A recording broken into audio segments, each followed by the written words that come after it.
ফরিদপুরের নগরকান্দায় জমকালো আয়োজনে অনুষ্ঠিত হয়েছে দুর্নীতি প্রতিরোধ বিষয়ক বিতর্ক প্রতিযোগিতা ২০২৬। তরুণ প্রজন্মের মাঝে দুর্নীতি বিরোধী মনোভাব গড়ে তুলতে এবং নৈতিক মূল্যবোধের চর্চা বাড়াতে এই উদ্যোগ নেয় দুর্নীতি দমন কমিশন। রুখব দুর্নীতি, গড়ব দেশ, হবে সোনার বাংলাদেশ এই স্লোগানকে সামনে রেখে ফরিদপুরের নগরকান্দায় আয়োজিত হল দুর্নীতি বিরোধী বিতর্ক প্রতিযোগিতা।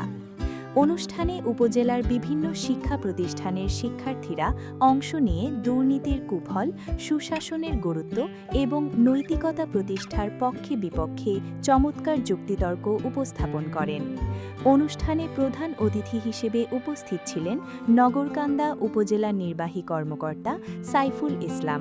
এছাড়াও বিশেষ অতিথি হিসেবে উপস্থিত ছিলেন উপজেলা কৃষি কর্মকর্তা রেজাউল করিম, দুদকের সহকারী পরিচালক মোহাম্মদ নাফিস, মাধ্যমিক শিক্ষা কর্মকর্তা মোহাম্মদ জামাল হাসান এবং উপজেলা দুর্নীতি বিরোধী কমিটির নেতৃবৃন্দ।